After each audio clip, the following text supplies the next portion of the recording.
Olá pessoal, sejam muito bem-vindos. Vamos falar agora de um tema que despenca nas provas de exame de ordem, também muito importante para quem vai fazer segunda fase em Direito do Trabalho, que é o término do contrato de trabalho. Então nós veremos aqui como que vai se dar a rescisão contratual, ok? Antes de mais nada, eu quero que você venha aqui para a tela comigo, a gente vai lá para o final, só para mostrar para vocês uma tabela que eu fiz, tá? A gente vai voltar. Uma tabela que eu coloquei aqui para vocês no final do material, em que a gente vai ter todas as espécies rescisórias, tá? As que caem na sua prova, que é essa aqui, ó. Deixa eu passar aqui só um minutinho. Essa aqui. Essa tabela, nessa tabela aqui, eu coloquei para vocês as verbas rescisórias que cada um dos empregados terão direito em cada uma dessas hipóteses rescisórias. Eu quero apresentar para vocês quais são as hipóteses de rescisão. A gente tem a justa causa, tá? A justa causa é quando o empregado, ele causa a rescisão, a ruptura contratual. Ele comete uma falta prevista na CLT, tá? E aí ele mesmo causa essa rescisão contratual. A dispensa sem justa causa é a clássica, em que o empregador dispensa o empregado sem justa causa. Rescisão indireta é quando o empregador dá a justa causa, é quando o empregador comete uma falta, a gente chama de rescisão indireta. Culpa recíproca, quando os dois lados, empregado e empregador, cometem uma falta. Extinção por morte do trabalhador, a gente extingue o contrato de trabalho, porque o contrato de trabalho ele é personalíssimo. O pedido de demissão, quando o empregado pede de demissão. E o acordo, tá? Que surge aqui no artigo 484A da CLT, que é uma novidade da reforma trabalhista. Então, nós veremos essas 7 hipóteses de rescisão do contrato de trabalho. Você vai usar esse quadrinho que eu coloquei aí para vocês, tá? Como revisão. Vamos agora falar de uma por uma das hipóteses de rescisão do contrato de trabalho. Vamos lá? Deixa eu só chegar lá que eu voltei aqui, um minutinho.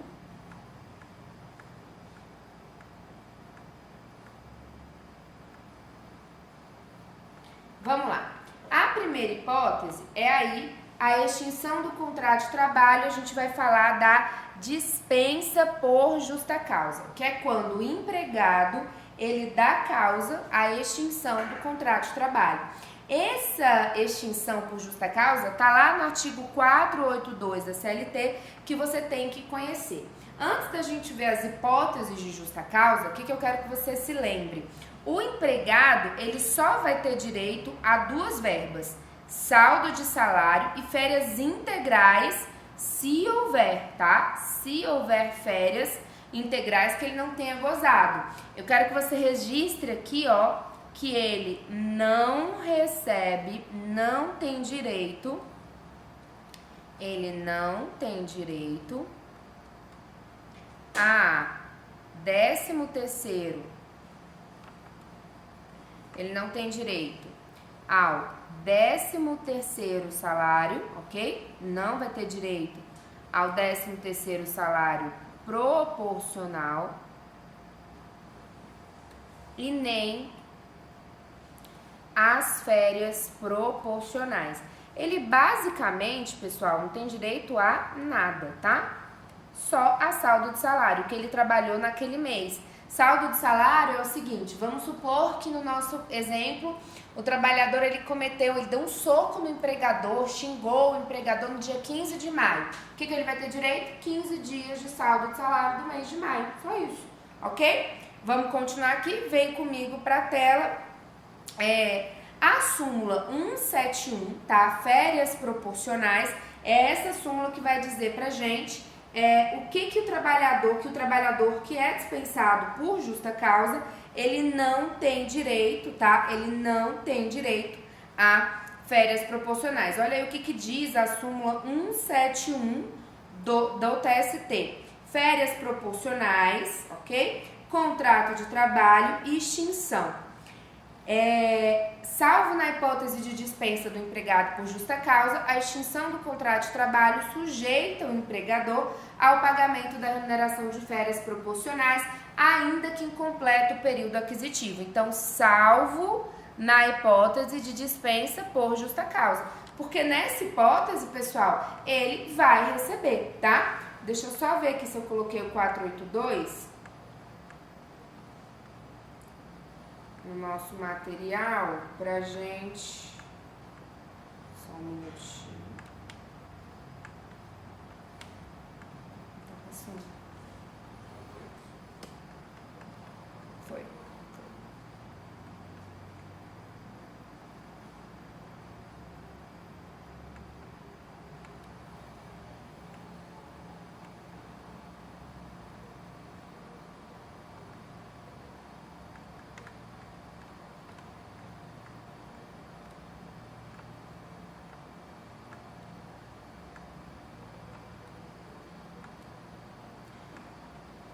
Vamos lá então, pessoal. A gente vai pegar aqui uma tela em branco, tá? Porque eu quero que vocês venham anotando aí comigo, acompanhem comigo o artigo 482 da CLT. Você vai abrir no seu material o artigo 482 da CLT e a gente vai colocar aqui as hipóteses de justa causa. Quando que o empregado pode, quais são essas faltas graves que o empregado causa, tá? A gente vai escrevendo aqui até para você ter isso no seu caderno, porque isso cai demais, mas eu quero que você também vá acompanhando aí no seu Vadimeco. Aí, essas hipóteses de justa causa estão todas no 482 da CLT e a primeira hipótese é o ato de improbidade. É o ato de improbidade, tá? Você vai anotar aqui que tem a ver com a fidúcia, ok? Tem a ver com a moralidade. Vem aqui comigo porque isso pode cair na sua prova. O que é o ato de improbidade? É o ato do empregado que vai contra as regras morais. É aquele empregado, por exemplo, que está desviando o dinheiro da empresa. É aquele empregado que frauda documento da empresa. É aquele empregado que frauda a folha de ponto para dizer que está fazendo hora extra. São questões ligadas à moralidade, à ética, ok? O empregado que causa esse tipo de falta, ele pode sim ser dispensado por justa causa. Então, esse seria aí um ato de improbidade. Vamos ver aqui comigo para a tela, vamos anotar aí a segunda hipótese, tá? Que é o ato de incontinência de conduta. Ato de incontinência de conduta. Incontinência de conduta ou o mau procedimento. Ok? Incontinência de conduta ou mau procedimento. Pessoal, vem aqui comigo. O que é incontinência de conduta ou mau procedimento? Isso aqui é importante para você saber diferenciar. A incontinência de conduta, ela tá ligado em atentado ao pudor, atentado violento ao pudor. Então, é aquele empregado que comete assédio sexual contra uma empregada. É aquele empregado que está utilizando o e-mail corporativo, por exemplo, para enviar material pornográfico. E aqui é importante ressaltar que, não obstante o e-mail pessoal seja inviolável, esse aí ninguém pode violar, o e-mail institucional, aquele e-mail que o empregado utiliza para as relações da empresa, que é fornecido pela empresa, esses e-mails institucionais, eles podem ser violados. Então, o empregado, ele tem que ter muito cuidado. Então, o empregado que é pego, por exemplo, enviando qualquer material pornográfico para um outro colega ou para qualquer pessoa, por meio do e-mail institucional, ele comete incontinência de conduta, mau procedimento, ok? Então, vem aqui comigo, ó, essa incontinência de conduta tá ligado aos atos, tá? Violentos. Não precisa nem ser violento, tá?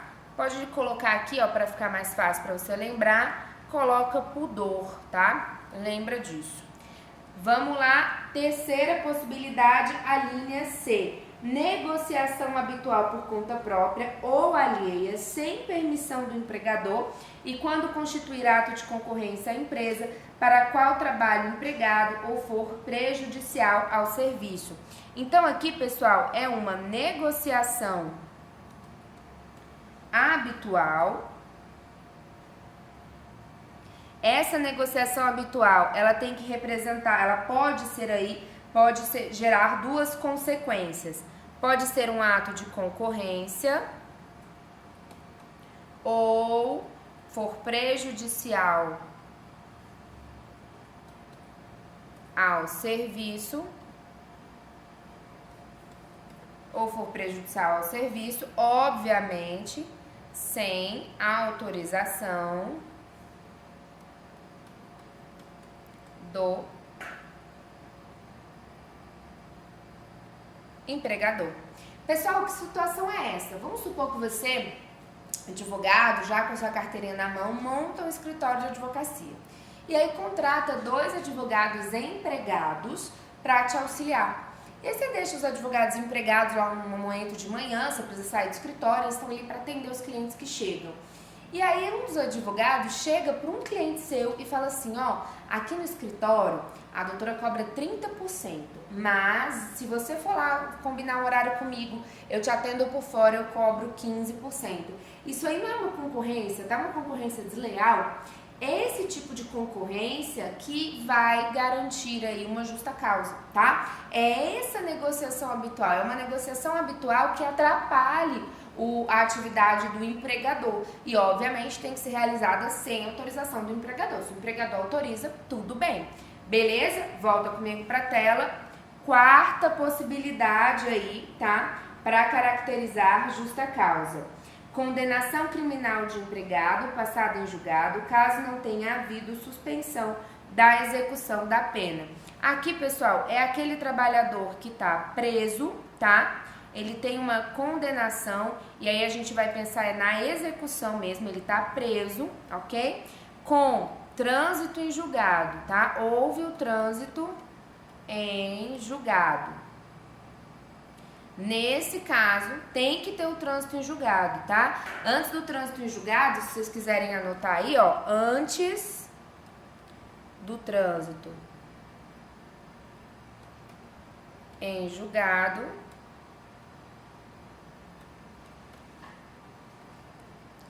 o empregado terá o contrato suspenso, ok? Antes do trânsito em julgado, o empregado terá o contrato suspenso. É bem tranquilo aqui, né, pessoal? Por que a gente tem essa justa causa?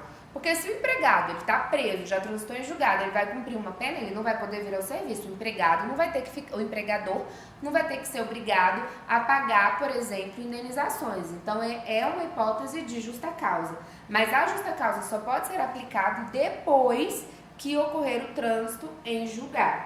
Vem comigo para a tela. Letra E. Desídia no desempenho das respectivas funções. Quando a gente fala de desídia, a desídia, pessoal, pode anotar aí, é preguiça, ok? É um desleixo do empregado. Então, o empregado, ele começa a fazer as atividades dele de qualquer jeito, ele vai para o trabalho e não faz nada, ele começa a não registrar o que tem que registrar, não enviar e-mail que tem que enviar, ele começa a ser muito displicente com a sua atividade. Nesse caso, o empregador pode sim aplicar uma justa causa por desídia, beleza? Vamos voltar à linha F do 482, embriaguez. Embriaguez habitual, mas aqui tem que prejudicar o serviço, ok? Ou em serviço, ou ele aparece bêbado lá, tá? No trabalho, isso dá justa causa.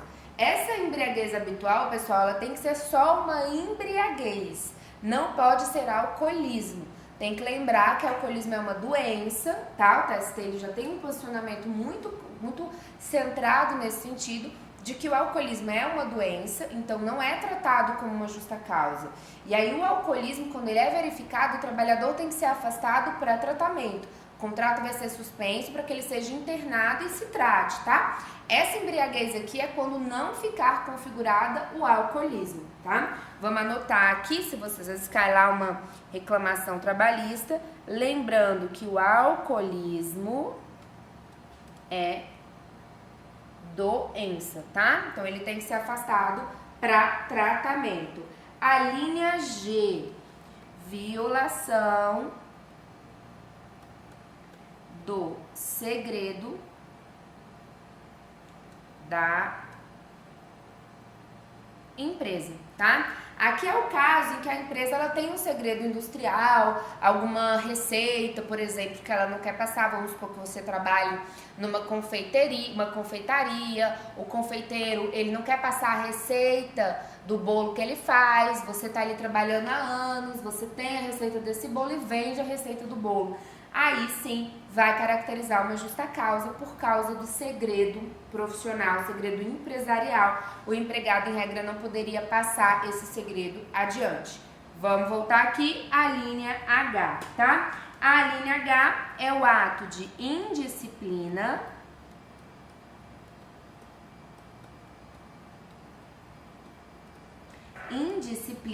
ou insubordinação. Qual é a diferença dos dois, tá, pessoal? Indisciplina é quando o empregado ele vai contra as regras da empresa. Tem lá um regulamento empresarial e ele descumpre, ok? A indisciplina, a insubordinação, perdão, é quando ele vai contra, vou colocar aqui contraria para ficar mais claro, é quando ele contraria ordem do seu superior direto.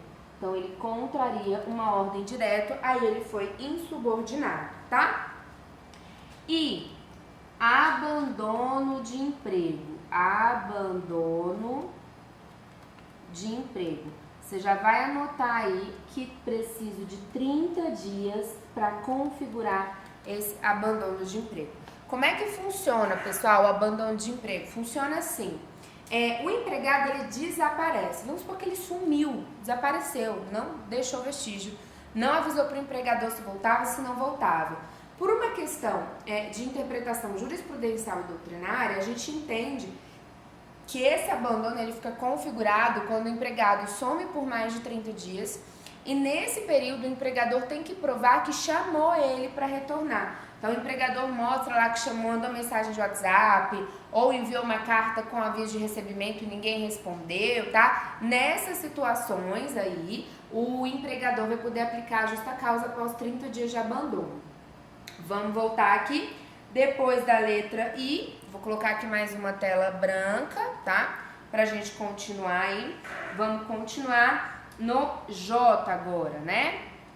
O J fala sobre ato lesivo da honra ou da boa fama praticado no serviço contra qualquer pessoa ou ofensas físicas nas mesmas condições, salvo em caso de legítima defesa própria ou de outrem. Vamos fazer junto aí a J e a H, que é praticamente a mesma coisa, tá? A J e a K, perdão.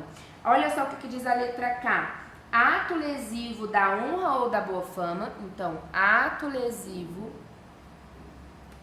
da honra, boa fama, ou até ofensas físicas, ok? Ou até ofensas físicas praticadas contra quem? Contra. Na linha J, a gente viu contra qualquer pessoa. Na linha K, ele coloca contra empregador ou superior hierárquico. Ok? Ou superior hierárquico, tá? E aí, salvo, obviamente, legítima defesa.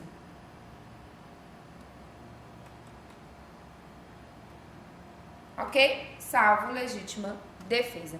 Então, o que é a situação que o empregado xinga alguém, xinga um cliente, bate no cliente, xinga um colega do trabalho, bate no colega do trabalho, ou xinga o empregador, o superior hierárquico, sai ali na porrada com um desses dois, tá? Tudo isso pode sim ensejar uma justa causa. Vamos aqui para a letra L agora. A letra L vai falar da prática constante de jogos de azar. Aqui, pessoal, a doutrina ela tem um entendimento pacífico que isso aqui precisa atrapalhar, tá, o serviço. Então, tem que atrapalhar o serviço, ou seja, ele está jogando tanto que isso está atrapalhando o serviço, está chegando atrasado, não está mais vindo trabalhar por conta disso, tá? Então, aqui tem que atrapalhar o serviço para você incidir aí nessa situação de justa causa. A linha M, tá? A última aí, perda da habilitação ou dos requisitos estabelecidos em lei para o exercício da profissão em decorrência da conduta dolosa do empregado. Então, aqui é a perda da habilitação necessária para o trabalho, tá? Necessária para o trabalho por conduta dolosa. Por conduta dolosa. Essa situação, pessoal, foi inserida aqui pela reforma trabalhista. A reforma trabalhista que inseriu essa linha M, que é uma situação que foi pensada muito para o motorista profissional, mas que a gente estende para qualquer outra. Que situação é essa? É a situação, por exemplo, em que o motorista profissional, vamos supor que ele é pego no bafômetro, ele é motorista profissional, é pego no bafômetro, perde ali, tem aplicado aquela suspensão, né, de 12 meses do direito de dirigir. E aí, como é que fica o empregador? Ele vai continuar contratando esse empregado? Não faz sentido, o empregado não pode mais dirigir, como é que ele vai manter esse motorista nos quadros? Se ele perdeu por ato doloso do empregado, ele mesmo perdeu essa habilitação, aí nesse caso cabe uma justa causa. Um outro exemplo é, vamos supor que você tem um advogado empregado no seu escritório e ele está respondendo a um processo lá no TED, ele roubou dinheiro de cliente, não repassou dinheiro para cliente. Ele pode perder a habilitação para advogar? Pode. Aí, nesse caso, vai adiantar para o empregador ter um advogado sem OAB que não pode advogar? De jeito nenhum. Se ele perdeu a habilitação por ato doloso dele, aí é uma hipótese de justa causa. Para fechar, vem aí comigo para a tela, tá? A gente tem aqui o parágrafo único, tá? O parágrafo único que vai falar, ok? Que constitui igualmente justa causa para a dispensa de empregado a prática devidamente comprovada em inquérito administrativo de atos atentatórios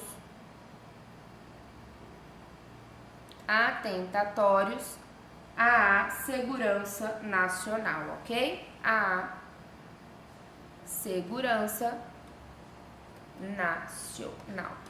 Beleza? Pessoal, a gente termina aqui a justa causa, tá? E aí no próximo bloco a gente volta para falar das outras modalidades. Então a gente viu quando que cabe justa causa, você tem que ler muito o 482, porque isso cai muito nas aulas de questões, vocês vão ver que isso despenca nas provas, ok? E aí a gente volta para falar aí das outras modalidades rescisórias. Até já!